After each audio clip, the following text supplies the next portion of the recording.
नमस्कार, रण क्षेत्र देख रहे हैं आप। आपके साथ मैं हूं लावनी विनीत। रण क्षेत्र आज का बेहद खास हो रहा है क्योंकि आजकल तो उत्तर प्रदेश बना हुआ है रण क्षेत्र।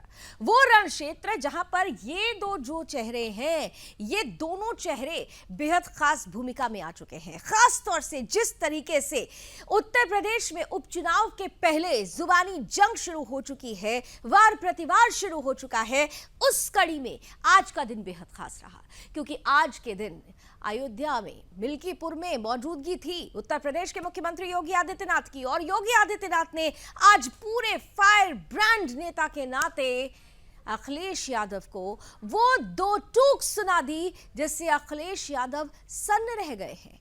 आज योगी आदित्यनाथ ने स्पष्ट रूप से बता दिया है कि उत्तर प्रदेश को उत्तम प्रदेश बनाने का नारा देने वाले किस तरीके से उत्तर प्रदेश को माफियाओं और गुंडों का राज बना रहे थे, लेकिन आज की तारीख में उत्तर प्रदेश बदल चुका है। उत्तर प्रदेश में आज अयोध्या में जब दीपक जलते हैं तो राम भक्त खुश होते हैं, लेकिन केवल दो ही लोग हैं जो ना खुश होते हैं। सीधा वार किया उन्होंने सपा मुखिया पर और पाकिस्तान पर। सवाल यह है कि जिस तरीके से आज टीपू को योगी ने दो टूक दी है, क्या आने वाले उपचुनाव में ये दो टूक कमाल कर देगा? आज इसी पर करने वाले हैं हम खुलकर बहस। किस तरीके से वार प्रतिवार हुआ, रण क्षेत्र की शुरुआत उसी वार प्रतिवार से।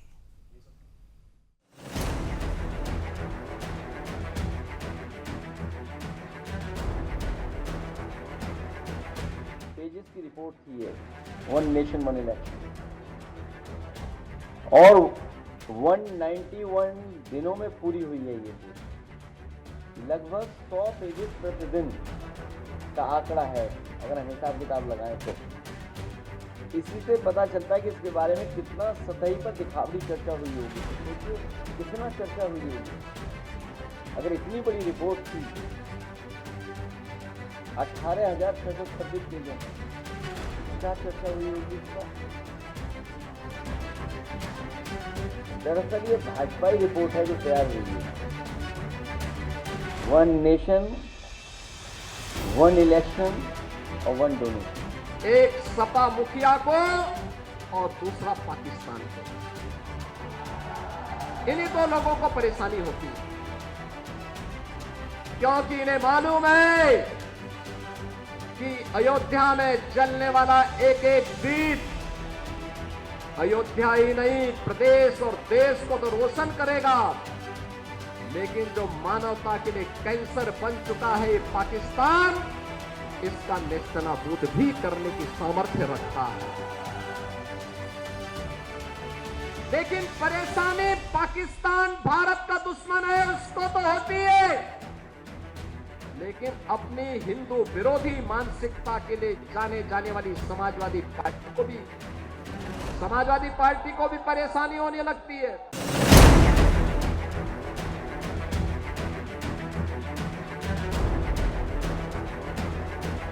नहीं, आप देखिए, मेरी भी तस्वीर देख लो आप और उनकी भी तस्वीर देख लो, माफिया कौन लगे बता दो।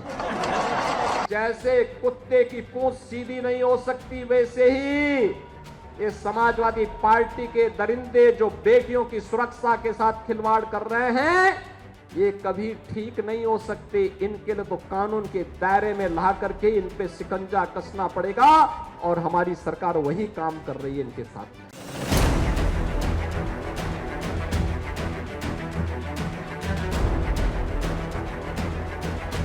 उन्हें इसीलिए परेशान किया जा रहा है कि एक तो वो समाजवादी पार्टी है और दूसरा भारतीय जनता पार्टी को इससे लाभ मिलेगा हिंदू मुस्लिम डिवाइड करने में। ये पहले दिन से स्ट्रेटजी है भारतीय जनता पार्टी की कि समाजवादी पार्टी को कैसे बदनाम किया जाए, और अगर कहीं कोई मुस्लिम है तो बदनाम समाजवादी पार्टी कर। बहनों और भाइयों, अगर समाजवादी पार्टी का सही चेहरा देखना हो तो ये चेहरा इनका वही है जो भदरसा में समाजवादी पार्टी के नेता मोइन खान ने किया। ये भी समाजवादी पार्टी का नेता है। कन्नौज में इनका एक नवाब सिंह यादव है, उसने भी एक बेटी के साथ इसी प्रकार का व्यवहार किया, इसी प्रकार का कृत्य किया है। अभी आप देख रहे होंगे भदोई में भी इनका एक विधायक भदोही का कारनामे में इनका देखिए, हरदोई में भी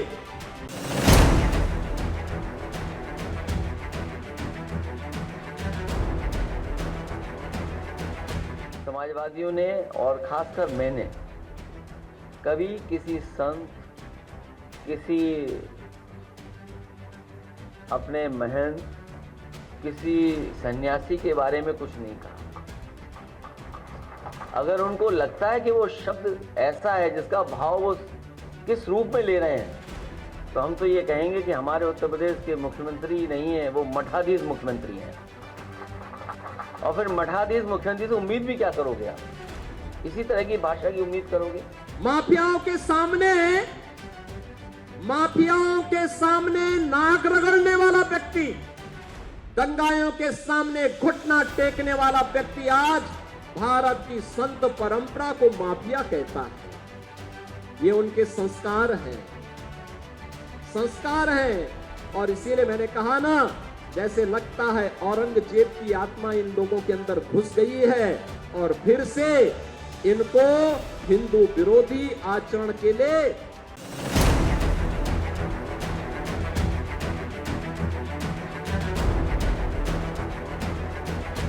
मैं आपको बता रहा हूँ कि बीजेपी इतना बुरा हारेगी उत्तर प्रदेश में जिसकी आप कल्पना नहीं कर सकते।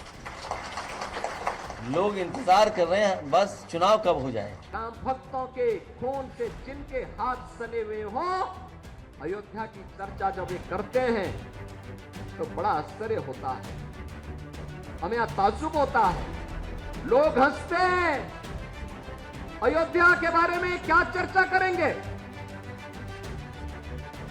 और अगर एक एक करके इनके काले कारनामों को निकालना प्रारंभ कर देंगे, जो भदरसा में इन्होंने किया था, कैसे वहां पर इन्होंने जमीनों को कब्जा किया हुआ था। ये 64,000 हेक्टेयर लैंड जो अवैध कब्जों से इनकी मुक्त कराई गई है, जब ये सारा चिट्ठा सामने आएगा ना, ये कहीं मुंह दिखाने लायक नहीं बचेगी।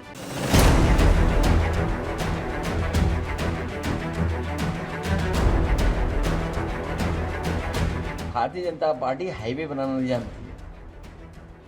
अगर हाईवे बना रहे होते ये लोग तो आपका पूर्वांचल भी अच्छा चल रहा होता, बुंदेलखंड भी अच्छा चल रहा होता, और फिर आगरा से लेकर मुंबई से लेकर के जो दिल्ली वाला एक्सप्रेसवे है वो 1 लाख करोड़ का है। 1 लाख करोड़ का एक्सप्रेसवे है। अगर वहाँ गड्ढे हो रहे हैं तो ये सवाल खड़ा होता है कि आखिर गड्ढे कैसे हो रहे हैं वहाँ।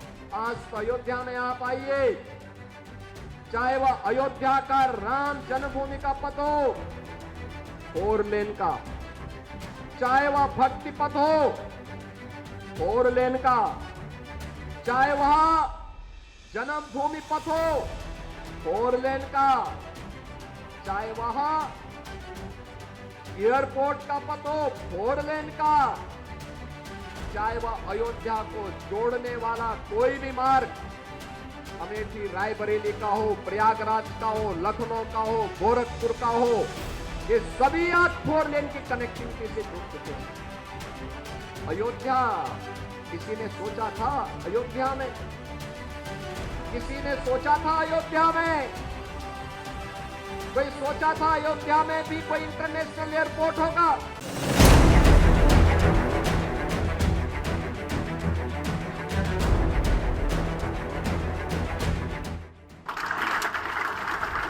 अयोध्या कैसे वर्ल्ड क्लास सिटी बने, जिसमें वर्ल्ड क्लास इंफ्रास्ट्रक्चर हो।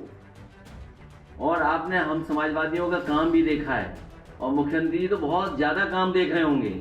लोक भवन जैसी बिल्डिंग अगर उन्होंने एक कहीं बनाई हो तो बता दें। जिस बिल्डिंग में वो बैठ रहे हैं, आप लोग भी देखते होंगे दूर से, एक आध साथी हो सकता है मुख्यमंत्री का ऑफिस भी दिखाया हो। ये नई अयोध्या विकास के लिए नहीं, अब देश की पहली सोलर सिटी भी बन रही है। सोलर सिटी, भगवान सूर्य की रोशनी से यहाँ की लाइट जगमगाएगी। एक नई अयोध्या, सूर्य वंश की राजधानी। आज बहनों और भाइयों, सोलर सिटी के रूप में देश की पहली सोलर सिटी हमारी अयोध्या बन रही है। तो ये समाजवादी पार्टी के लोग जो अंधेरे में रहने के आदी हैं, ये कैसे इसको स्वीकार कर सकते हैं? कैसे स्वीकार कर सकते हैं? विकास के इनके एजेंडे का हिस्सा कभी तो योगी आदित्यनाथ अपने चिर परिचित अंदाज में नजर आए। तीखे तेवर के साथ अखिलेश यादव के तमाम आरोपों का बड़ा जवाब दो टूक देते हुए नजर आए। और अब ऐसे में सवाल पूछा जा रहा है कि ये जो दो टूक योगी आदित्यनाथ ने टीपो को सुनाई है, क्या इससे कमल खिलेगा? 10 सीटों पर उपचुनाव होने हैं। इस उपचुनाव को लेकर समाजवादी पार्टी और बीजेपी दोनों ही आमने सामने हैं। जहां लोकसभा चुनाव के परिणामों से जोश हाई है अखिलेश यादव का, वहीं दूसरी तरफ योगी आदित्यनाथ का जोश हाई है उन आरोपों पर प्रतिवार करते हुए जिसमें सीधे सीधे अखिलेश यादव से उनके समय के लॉ एंड ऑर्डर पर बड़े सवाल पूछे जा रहे हैं। और ये सवाल ही क्या कमाल करेंगे, आज इसी पर होगी खुलकर बड़ी बहस। मेरे साथ जो पैनलिस्ट आज जुड़े हैं, आइए उनसे आपका परिचय करा देते हैं। स्वागत करते हैं भारतीय जनता पार्टी का पक्ष रखने के लिए हमारे साथ आज हैं कैप्टन IC सिंह भदौरिया जी, समाजवादी पार्टी का पक्ष रखेंगे अशोक यादव जी,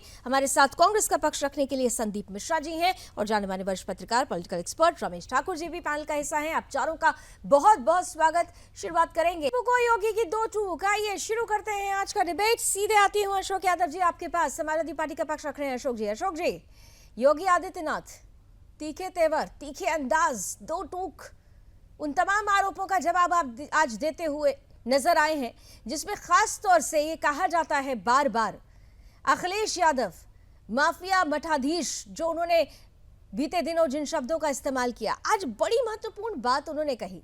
उन्होंने कहा कि अयोध्या में दीप जलते हैं। योगी जी ने कहा कि अयोध्या में दीप जलते हैं तो दो लोगों को बस सबसे ज्यादा तकलीफ होती है, पाकिस्तान को और सपा मुखिया को। भाई पाकिस्तान को तकलीफ होती है ये तो समझ में आता है, लेकिन सपा को क्यों तकलीफ होती है, सपा मुखिया को क्यों तकलीफ होती है? अशोक यादव जी। देखिए विनीत, लावनी जी सॉरी, देखिए सबसे पहले तो तकलीफ पूछना चाहिए माँ गंगा से कि उनका बेटा गया था उनको उद्धार करने। जी जी बोलिए अशोक जी।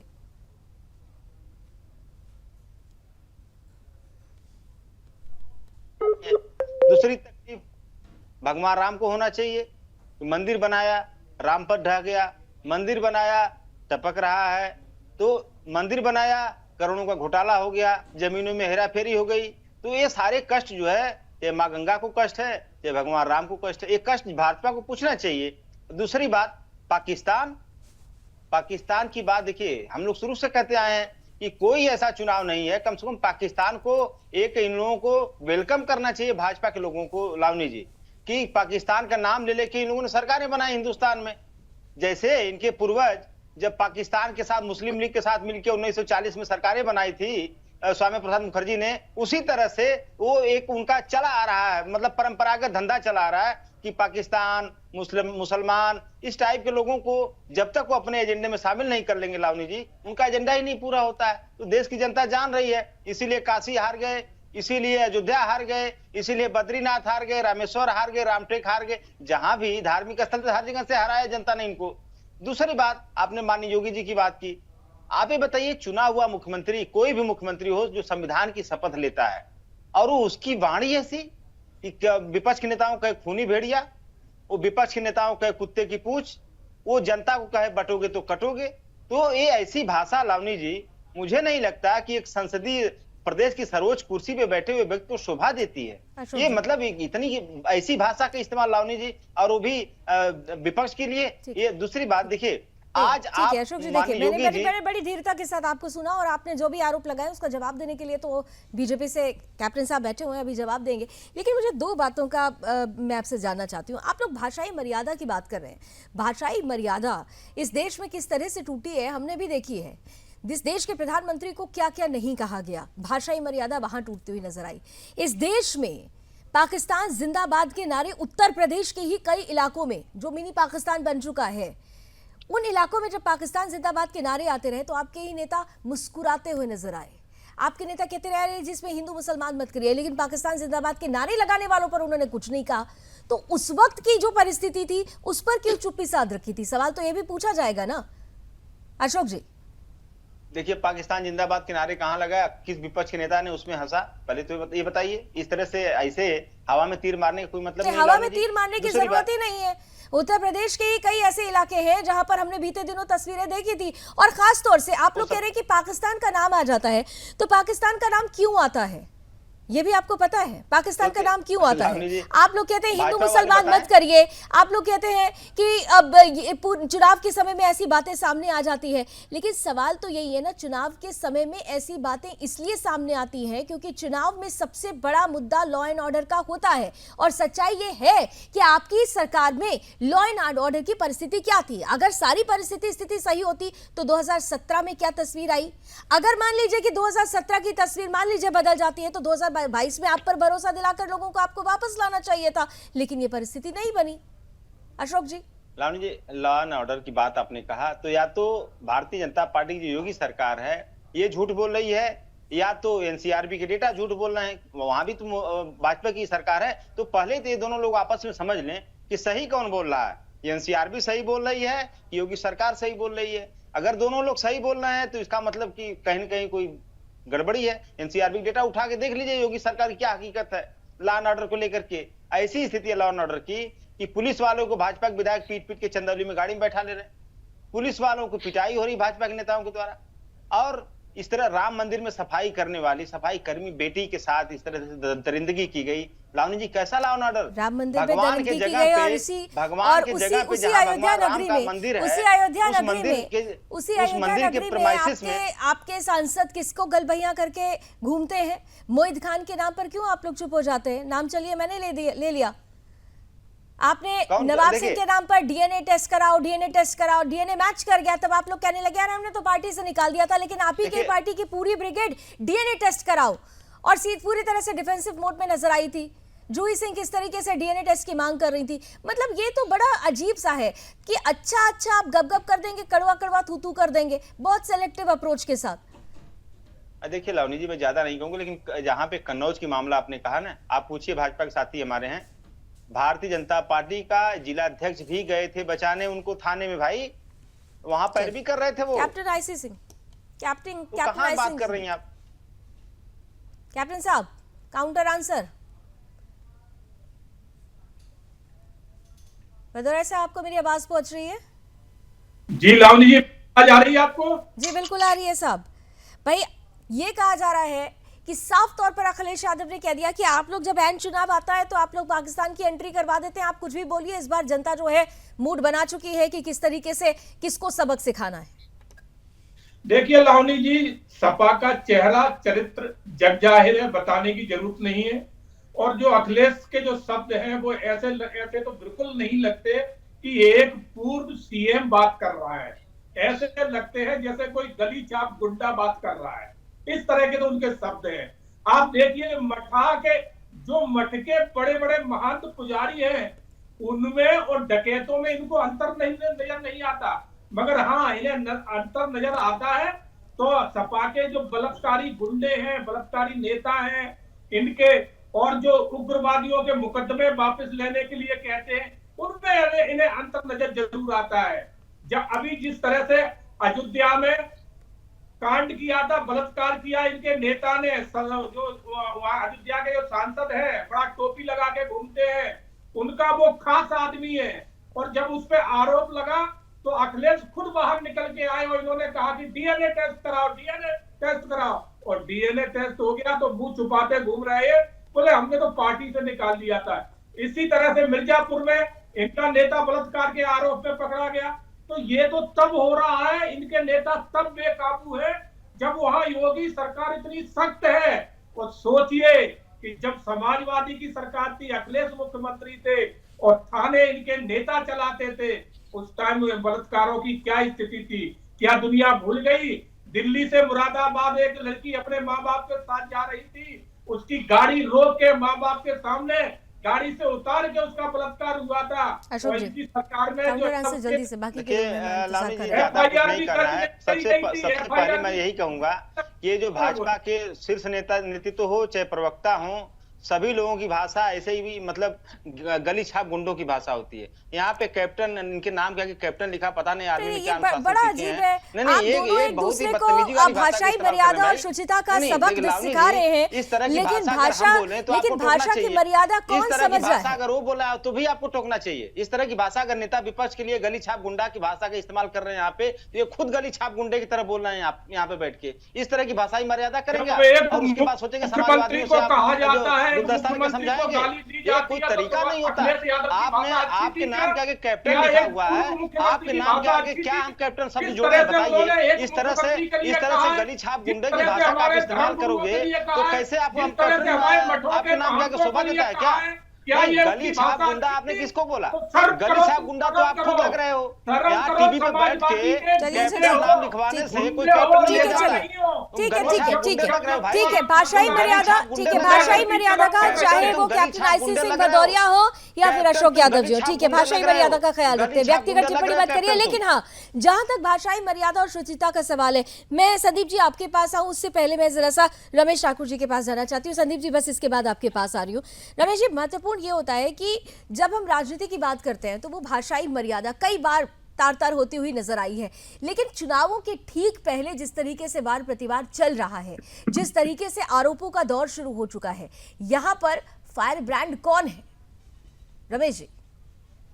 देखिए लावनी जी, यहाँ पे दो तीन चीजों को समझना बहुत जरूरी है। पहला तो यह है, जहां तक भाषाई मर्यादा की हम लोग बात करते हैं, उसमें जिस नैतिकता अनैतिकता के साथ में ये लोग बोलने लगे हैं, मतलब ऐसे जहरीले शब्द बोलने लगे हैं, तो जहां तक देखने को ये लगता है इसमें ना योगी आदित्यनाथ जी का कोई नुकसान है, ना ही फायदा इसमें अखिलेश जी का है। लेकिन हाँ, इससे वो देखने वाले जो करोड़ों उनके कार्यकर्ता हैं वो जरूर आहत होंगे और जनता जरूर आहत होगी कि एक मुख्यमंत्री और दूसरा उप मुख्यमंत्री, उनकी अगर इस तरीके की भाषा है तो हम कैसे बोलेंगे, दूसरे पे क्या असर पड़ेगा। अब जिस तरीके से उत्तर प्रदेश में चाहे आप हाईवे का एक जाल देख लो, जीडीपी की बढ़ोतरी आप देख लो, 2017 से लेकर 24 तक हर बार बजट में बढ़ोतरी की गई है। उसके बाद में आप देखो लॉ एंड ऑर्डर को लेके स्थितियां ठीक ठाक हैं, इसमें कोई ऐसी बात नहीं है।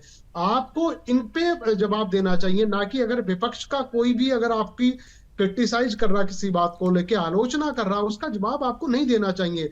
लेकिन होता क्या है, आज की जो राजनीति है वो अटल जी की राजनीति नहीं रही, वो अटल आडवाणी जी की राजनीति नहीं रही, वो कांग्रेस के बड़े जो चाहे राजीव गांधी हो जाए, बीपी सिंह हो जाए, उस तरह की राजनीति अब नहीं रही। अब ये लोग चिढ़ जाते हैं, ये पर्सनल ले लेते हैं, दिल पे ले लेते हैं।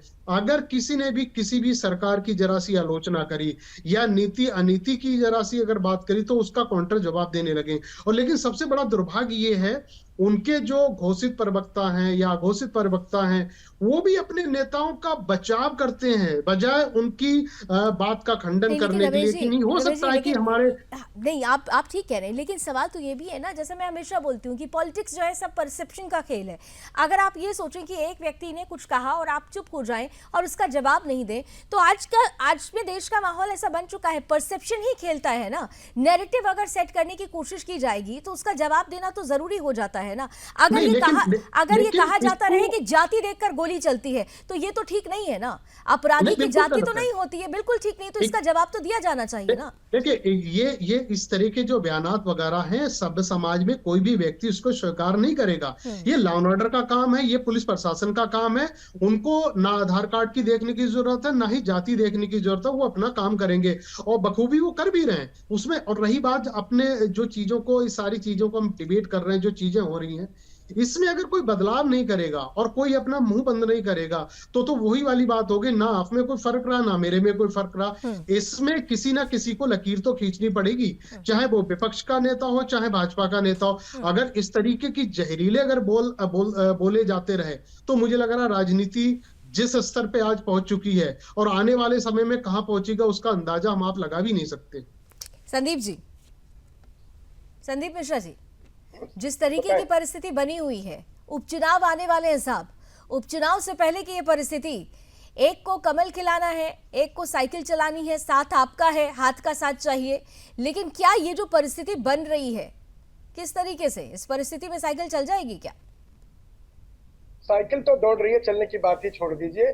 कमल कीचड़ में औधे मुंह गिरा है, फिक्र उसकी होनी चाहिए जिक्र। लेकिन यहाँ पर भाषा और भाषाई शैली की हो रही है अब वो दौर चले गए। रमेश भाई बहुत अच्छी बात कह रहे थे कि वाजपेयी जी का जमाना लग गया, अब चाल चरित्र चेहरा तो योगी का हो गया, मोदी का हो गया।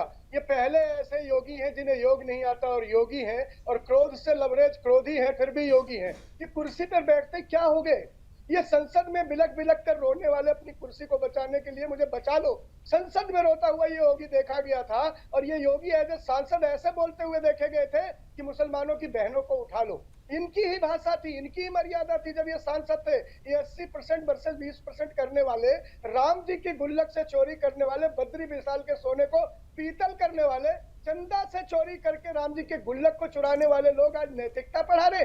ये बताएंगे कि धर्म क्या है? शंकराचार्य जी ने इनको धर्म बताया है, इनको धर्म की अकल सिखाई है। लेकिन चोर चोरी से जाए, हेरा फेरी से ना जाए, ये ऐसे लोग हैं जो हेरा फेरी के नाम पर सत्ता पर बैठे। और यही वजह है कि जहां जहां प्रभु राम के चरण पड़े वहां वहां फूल धूल में मिल गया है। संदीप मिश्रा जी, नहीं है साहब, संदीप जी, आरोप आपने लगाए हैं, जवाब आईसी सिंह देंगे। लेकिन आप जब राम की बात करते हैं, कांग्रेस जब राम की बात करती है, तो याद आ जाता है वो जमाना साहब जब राम के ही अस्तित्व पर आप लोग कोर्ट तक पहुंच गए थे। राम के अस्तित्व पर सवाल उठाने वाले आज राम की जिस तरीके से पैरवी करते हैं, तो फिर ये दिखावा नहीं तो और क्या है साहब? राम के अस्तित्व पर तो आप ही लोगों ने सवाल उठाया था ना। आप जिनके साथ आज खड़े हुए हैं, राम जी के भक्तों पर गोलियां भी उन्होंने ही चलवाई थी साहब। ये इतिहास का वो काला अध्याय है जिसको आप चाहे जितना सफेद पेंट कर लेंगे, वो काला अध्याय बार बार सामने आएगा। तो अगर आप ये कहते हैं, आप आरोप लगाइए, देखिए आपका अधिकार है, आप विपक्ष में, जवाब आईसी सिंह देंगे। लेकिन जब कभी भी आप ऐसा आरोप लगाएंगे तो वो पन्ना भी खुल जाएगा साहब। ऐसा लगता है लावणी जी, मैं लावणी कोचिंग सेंटर में बैठा और मुझे, अरे आप छोड़ दीजिए, मेरी कोचिंग सेंटर में आप आ जाएंगे तो बहुत कुछ आप समझ भी जाएंगे और सीख भी जाएंगे। आप अगर लावणी कोचिंग सेंटर में आ जाएंगे, अगर आप राष्ट्रवाद से राष्ट्र सर्वोपरि की भावना के साथ जुड़ जाएंगे ना साहब, तो आप बदल जाएंगे, आप बदल जाएंगे। संदीप जी, आपको दरअसल तकलीफ क्यों हो गई? अब आप सुनिए मुझसे, आपको तकलीफ इसलिए हुई क्योंकि आपका वो काला अध्याय मैंने खोल दिया, वो आईना आपको दिखा दिया है जिसकी चमक में आपकी जो काला चेहरा है वो सामने आ जाता है। राम की पैरवी करने वालों ने ही राम के अस्तित्व पर सवाल खड़ा किया था। मुझसे बहस मत करिए, आपका काला अध्याय देश देख चुका है। मेरे पे मत जाइए, आपका काला अध्याय देश ने देखा है, कहां आप खड़े हैं। आज भी आपकी पैरवी पाकिस्तान करता है, आज भी आपकी पैरवी पाकिस्तान करता है, दुनिया देखती है। आईसी सिंह भदौरिया, मुझसे बहस मत करिए संदीप जी, मुझसे बहस मत करिए संदीप जी। संदीप जी, काला अध्याय, वो काला अध्याय मैंने खोल दिया, इसलिए आपको तकलीफ हुई। आपके पास उस बात का जवाब नहीं था, इसलिए आपने मुझसे बहस की। बहरहाल मुझे आपसे इस विषय पे कोई बहस नहीं करनी है, क्योंकि जनता आपको जवाब दे चुकी है। आईसी सिंह भदौरिया जी, देखिए लावनी जी, सबसे बड़ी बात यह है कि समाजवादी और कांग्रेस पार्टी, ये दोनों ही एक ही सिक्के के दो पहलू हैं, दोनों ही चट्टे बट्टे हैं। जब इनकी जरूरत पड़, जब मध्य प्रदेश में शामिल होते हैं तो एक चोर बताता है तो दूसरे को वो चालू पार्टी बताता है, मगर जब केंद्र में गठबंधन होता है तो गलवैया बना लेते हैं। तो ये स्वार्थ के जो है ना साथी है, जहां स्वार्थ होता है तो गलवैया करते हैं और स्वार्थ हटते ही एक दूसरे को चोर और चालू बताते हैं। नहीं कैप्टन आपसे एक मेरा सवाल है। देखिए, एक बात तो तय है, उपचुनाव के पहले की सारी परिस्थिति बन रही है, उपचुनावों में ये परिस्थिति बनती है। उपचुनावों के पहले ही आप देखिए तो अखिलेश यादव भी पूरी तरीके से हमलावर हो चुके हैं, योगी आदित्यनाथ भी जवाब दे रहे हैं। लेकिन सवाल ये है कि जिस तरीके से लोकसभा चुनाव के रिजल्ट आए थे, समाजवादी पार्टी के लोगों का जोश तो हाई है, और यही वजह है कि अखिलेश यादव बराबर से पलटवार कर रहे हैं। कहीं ऐसा तो नहीं है कि अखिलेश यादव अपने परसेप्शन बनाने में कामयाब हो जाएंगे? क्या आपको ऐसा लगता है? तो उत्तर प्रदेश इन दिनों रण क्षेत्र बना हुआ है, क्योंकि 10 सीटों पर उपचुनाव होना है, वार प्रतिवार जारी है। अखिलेश यादव ने चंद सवालात किए थे, जिसका जवाब आज पूरी तरीके से तीखे तेवर में योगी आदित्यनाथ देते हुए नजर आए, और वो भी अयोध्या की धरती से मिल्कपुर में उनकी मौजूदगी थी, और चर्चा इसी पर चल रही है। वैसे यहाँ पर आपको बता दें कि कांग्रेस के गेस्ट संदीप मिश्रा जी को शायद मैंने वो आईना दिखा दिया जिसकी चमक में उनकी आंखें इतनी चौंधी आ गई कि उन्होंने ये डिबेट छोड़ दिया है। राम की पैरवी कर रहे हैं आज, लेकिन राम को ही लेकर उनके अस्तित्व पर सवाल खड़ा करने वालों को जब वो इतिहास का काला पन्ना याद दिलाया गया तो शायद सामना करने की हिम्मत नहीं रही, और ये डिबेट छोड़कर कांग्रेस के प्रतिनिधि, कांग्रेस के प्रवक्ता संदीप मिश्रा चले गए हैं। बहरहाल हमारे साथ बाकी के 3 मेहमान जुड़े हुए हैं, चर्चा जारी रखते हैं। आईसी सिंह जी, मैं आपसे ही, मेरा सवाल ब्रेक से पहले यही था कि जिस तरीके से परसेप्शन का सब खेल हो रहा है, जोश हाई है अखिलेश यादव का, जिस तरीके से लोकसभा चुनाव में रिजल्ट आए हैं उसके बाद से ही अखिलेश यादव लगातार हाई पिच पर खेलते हुए नजर आ रहे हैं। लगता नहीं है आपको कि क्या इस बार उपचुनाव आपके लिए चैलेंज बन चुके हैं? ये उपचुनाव आने वाले वो आपके लिए चुनौती बन चुके हैं क्या? हमारे लिए कोई चुनौती नहीं है और 10 की 10 सीटें हम जीतने जा रहे हैं, क्योंकि लोकसभा में जिस तरह से इन्होंने झूठ का बूमर फैलाया था कांग्रेस ने और समाजवादी ने, इन्होंने कहा था कि अगर भारतीय जनता पार्टी सत्ता में आ गई तो संविधान को खत्म कर देगी और आरक्षण खत्म कर देगी, और कांग्रेस ने एक और सरूपा चलाया था कि अगर हम व्यक्ति हर किसी के खाते में खटाखट जाएंगे, तो ये जो बूमर फैलाया था हमारे देश की जनता बड़ी सीधी, उस बहकावे में जरूर उस पर असर पड़ा है, इसलिए इनको उत्तर प्रदेश में बदल चुकी है। सर ऑडियो डिस्टर्ब कर रहा है, ऑडियो डिस्टर्ब कर रहा है सर। और ये वो लोग हैं, ये भूला नहीं है, देश भूला नहीं है कि एक ने राम मंदिर के काम में आप गोलियां चलवाई, हर सेवक मार के वो सरयू में फिटवा दिए थे, जल को रक्त रंजित कर। ठीक है, आईसी सिंह जी आपकी ऑडियो थोड़ी प्रॉब्लम कर रही है सर, प्रॉब्लम कर रही है ऑडियो, थोड़ा पैनल प्लीज ठीक कराइए ऑडियो। मैं अशोक जी आपके पास सीधे आ रही हूँ। देखिए इतना तो जरूर है, बात निकल रही है तो दूर तलक जाएगी, लेकिन आज एक बात अखिलेश यादव की बड़ी फिजाओं में घूम रही है। उन्होंने कहा कि तस्वीर रख दीजिए, पहचान लीजिए कि कौन माफिया है। ये तस्वीर देखकर माफिया पहचानने वाला ये कोई फॉर्मूला नया है क्या? कोई नई औषधि इसकी आ गई है क्या? नहीं, वो कपड़े देख के आतंकवादियों को रंग पहचानने वाला फार्मूला भाजपा ने दिया ही था, आपको याद होगा। कपड़े देख के रंग पहचान लेते थे, कपड़ों का रंग देख के आतंकवादी पहचान लेते थे भाजपा वाले। तो ये तो तस्वीर है, तस्वीर में तो बहुत सारी चीजें क्लियर हो जाती हैं, और बहुत सारा क्लियर तस्वीर देख के ही नहीं, उसके अलावा अगर आप पृष्ठभूमि में जाएंगे, आप देखिए माननीय योगी जी के ऊपर कितने मुकदमे थे। हमें लगता है कि पूरे विश्व में पहला ऐसा उदाहरण लावनी जी आपको मिलेगा जो आरोपी खुद अपने मुकदमे वापस लिया। पूरे विश्व में आपको इसी मिसाल नहीं मिलेगी। नहीं तो पूरे विश्व में तो हमने ये भी नहीं देखा कि किसी पार्टी ने आतंकियों के मुकदमे वापस लिए हों। पूरे विश्व में तो ये भी नहीं देखा गया था। और आपकी पार्टी ने क्या किया था? 14 आतंकियों के मुकदमे वापस लेने के लिए पैरवी की थी, ये भी सबने देखा था साहब।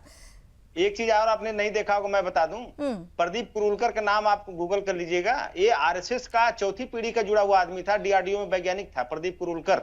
वो आईएसआई से मिला था पाकिस्तान के, भाई वो सूचनाएं देता था, देश के साथ गद्दारी करता था और आरएसएस से जुड़ा हुआ था। ध्रुव सक्सेना भाजपा जो है लंबी फहरिस्त तो आप लोग लेकर आते हैं, लेकिन जब अपनी बात आती है तो अपनी बात पर भी बता दीजिए ना। आप एक उंगली उठा रहे हैं, 4 उंगली आपकी तरफ है ना। शीशे का घर तो आपका भी है। आप ठीक है, आप सवाल का जवाब सवाल से दे सकते हैं, लेकिन जवाब तो देना होगा ना साहब, जवाब भी देना होगा। सवाल का जवाब सवाल तो नहीं होता है। मैं जवाब दे रहा हूं, जो आपने कहा तस्वीर देख के कैसे पहचान, उसका जवाब तो मैंने दे ही दिया। दूसरी बात, आपने जो संविधान और आरक्षण की बात अभी भाजपा के साथी ने हमारी कही, आप ये बताइए, इस देश में भारतीय जनता पार्टी के 3 बड़े नेताओं ने कहा था हमें 400 चाहिए संविधान बदलने के लिए। 3 नेताओं ने, लल्लू सिंह और कर्नाटक वाले हेगड़े साहब, एक अरुण गोविल साहब शायद वहां बोला था। तो ऐसे आप लोग खुद बोल रहे हो कि हमें 400 चाहिए जो है संविधान बदलने के लिए। विपक्ष उसी बात को जनता के बीच कहा कि आप संविधान को बदलना चाहते हो। जनता ने उस बात को बहुत ही गंभीरता से लिया लावनी जी, इसलिए इनको इस लायक नहीं छोड़ा कि ये संविधान बदल सके। चुनाव के टाइम किस नेता ने क्या कहा, वो जो है ना पार्टी का अधिकृत बयान नहीं हो सकता है, ठीक है। और संविधान ना आज दिन तक कोई बदल सका ना बदल पाएगा। सबसे बड़ी बात है लावनी जी, हमारी 10 साल पूर्ण बहुमत की सरकार चली है, हमें किसी के बहुमत की जरूरत नहीं पड़ी है। तब हमने संविधान को सुरक्षित रखा है, संविधान का पूर्ण सम्मान किया है। तो ये लोग जो है ना सिर्फ जनता को गुमराह करने वाले हैं। और ये समाजवादी पार्टी वही है जिसने राम मंदिर को रुकावट डालने के लिए कार सेवकों पे गोलियां चलवाई थी। आज ये राम की बात करते हैं, ये राम के हितैषी कब से हो गए? अरे ये तो अफजल को बचाने वाले लोग हैं, आतंकवादियों के मुकदमे वापस लेने वाले लोग हैं, और बलात्कारियों को कहने वाले हैं कि लड़के हैं, गलतियां हो जाती हैं। तो ये तो उस विचारधारा के लोग हैं। ये तो ना तो इनको संविधान की जरूरत है, इन्हें सिर्फ एक जाति विशेष समुदाय का वोट चाहिए, जिसके लिए देश को बांटना पड़े तो ये बांटने के पक्ष में खड़े हो जाएंगे। संविधान का नाम भी सहूलियत के हिसाब से ही हमारे देश की राजनीतिक पार्टियां लेती हैं, ये भी एक सच्चाई है। बहरहाल रमेश जी जल्दी से काउंटर आंसर देना चाह रहे थे, शायद 10 सेकंड दे देती हूँ। अशोक यादव जी 10 सेकंड में दे दीजिए, क्योंकि रमेश जी के पास जाना चाहती हूँ। बस लावनी जी, हाँ। मैं ज्यादा नहीं समझ लूंगा आपका, बस यही कहूंगा कि पहली बार इस देश की मोदी सरकार ने हमारे अन्नदाताओं को 700 अन्नदाताओं को इन्होंने मार दिया। 700 अन्नदाताओं को इन्होंने सही मतलब सीमा पे मरने के लिए मजबूर किया, 700 किसानों को। नहीं तो ये अशोक बात जी, कर आप रहे हैं लोग किसानों बार-बार की। इस बात का जिक्र करते हैं, लेकिन मैं तो सीधे पूछूंगी, अगर ऐसा ही होता तो 2019 में फिर मोदी सरकार को पसंद ही नहीं किया गया होता, मोदी को चुना ही नहीं गया होता। कुछ भी हो, सिंगल लार्जेस्ट पार्टी के रूप में भारतीय जनता पार्टी को तो चुना गया ना, देश की जनता ने ही चुना ना, तो इस बात को तो नजरअंदाज नहीं किया जा सकता। जैसे आपको अगर 36 सीटें आ गई हैं तो जनता जनार्दन नहीं चुना, वैसे ही उनको भी चुना गया है, जनता जनार्दन ने चुना है। बहुत कुछ हुआ, बहुत कुछ हुआ। रमेश जी आपके पास आ रही हूँ, बहुत कुछ हुआ। जब जब कोई ऐसी चर्चाएं होती हैं तो नोटबंदी आ जाता है, जीएसटी आ जाता है, किसान आंदोलन आ जाता है, सारी चीजें आ जाती हैं, लेकिन ये क्यों भूल जाया जाता है कि बीच में 2019 भी आया, भले ही सीटें कम हुई हों, लेकिन फिर भी सिंगल लार्जेस्ट पार्टी बीजेपी ही रही। रमेश जी, और ये जो अब परिस्थिति बनी है इस उपचुनाव में, क्या ये परिस्थिति भी बीजेपी के लिए आपको लग रहा है अच्छा कुछ लेकर आ रही है? नहीं देखिए, अच्छा तो किसी पार्टी के लिए नहीं है, क्योंकि जो माहौल बन चुका है ग्राउंड पे आके, वो किसी भी कोई अगर दल ये कहे कि हमारे लिए बहुत स्मार्ट पिचर्स पे आगे बढ़ के हम बैटिंग करेंगे, तो ऐसा मुझे लगता नहीं। भारतीय जनता पार्टी को आघात लगा है अभी लोकसभा चुनाव में, तो उनको पता है कि कहाँ कहाँ गलतियां हुई हैं। और हाँ, ये कह सकते हो कि समाजवादी पार्टी ओवर कॉन्फिडेंस में है अगले जो उपचुनाव होने वाले उसके लिए, हो सकती है। लेकिन सबसे बड़ी बात है, जहां तक नैतिकता वाली बात है और जो प्राथमिकताओं की जब बात की जाती है, वो प्राथमिकताएं ना भारतीय जनता पार्टी के साथ सामने दिखाई देती है, ना ही कांग्रेस के साथ में, ना ही अन्य दलों के साथ में, क्योंकि कमोबेश सारी पार्टियां एक ही धर्रे पे, एक ही लकीर पे चल रही हैं। लेकिन प्राथमिकता की आपने बात की, तो लॉ एंड ऑर्डर प्राथमिकता पे रहा, और ये हकीकत है, ये आप भी मानते हैं कि विदेशों में भी उत्तर प्रदेश के लॉ एंड ऑर्डर का जिक्र हुआ है, ऑस्ट्रेलिया की संसद में तो बाकायदा इस पर चर्चा हुई है। तो लॉ एंड ऑर्डर प्राथमिकता रही, लॉ एंड ऑर्डर को दुरुस्त करने की बात की भी गई है। नहीं, मैं वही तो कह रहा हूं, जब आपकी प्राथमिकताओं और आपके करे हुए काम के डंके विदेशों में जब बज रहे हैं, तो आपको उस पर स्टैंड रहने की जरूरत है। फलाने ने क्या कह दिया, उन्होंने क्या कह दिया, आपको राजीव गांधी तक नहीं जाने की जरूरत है, कार सैनिकों को नहीं जाने, पुरानी यादों को दिलाने की जरूरत नहीं है। आपके जो नए काम है, जो बेहतरीन काम आप लोग जो कर रहे हो, जो आपकी प्राथमिकताओं में रही हैं, जो आपका एजेंडे में रहे, उसके आगे लेके आप बढ़ सकते हो। लेकिन उसमें क्यों नहीं आप जा रहे हो? क्योंकि जब आप बोलते हो तो मुझे लग रहा है दूसरा काउंटर करता है, फिर आप कहीं ना कहीं भ्रमित होते हो। तो इन चीजों से भारतीय जनता पार्टी को 19 में भी बचने की जरूरत थी और 2024 में बचने की जरूरत है। क्योंकि 2019 जब भारतीय जनता पार्टी ने जीता था, तो जैसे भी मैंने सपा के लिए कहा कि ओवर कॉन्फिडेंट में थे, तो उस समय इन पार्टियों को भी लग रहा था कि अब हमारे पास जीतने के लिए सब कुछ है, हारने के लिए कुछ नहीं है। लेकिन क्या होता है, जनता जनार्दन कब किसको पलट दे, कब किसको आका बना दे, कब इसको आसमान पे चढ़ा दे, कोई कुछ नहीं कर सकता। बिल्कुल ठीक आपने कहा, और इसीलिए जरूरी है कि नाप तौल कर बोलना है और नाप तौल कर काम नहीं करना है। काम तो खूब करना है, और काम ऐसा करना है जिसका डंका विदेशों में भी बजे। समय की कुछ सीमाएं बार बार मुझे सबक के लिए कहा जा रहा है। थैंक यू सो मच, आप सभी हमारे साथ जुड़े, और अभी तो चर्चा होती रहेगी, मुलाकात होती रहेगी, क्योंकि उपचुनाव जल्दी आने वाले हैं। और इन उपचुनावों के पहले जो तस्वीरें बन रही हैं, जिस तरह से वार प्रतिवार हो रहा है, वो बहुत दिलचस्प नज़ारा प्रस्तुत कर रहा है। सवाल ये है कि दोनों ही बीमार और बीमारी की बात कर रहे हैं, लेकिन जनता को ये तय करना है कि आखिर में बीमार और बीमारी का असली इलाज कर कौन रहा है। फिर मिलेंगे रण क्षेत्र में कल शाम 6 बजे। अभी के लिए बस इतना ही। देश और दुनिया की तमाम खबरों के लिए आप जुड़े रहिए सुदर्शन न्यूज के साथ।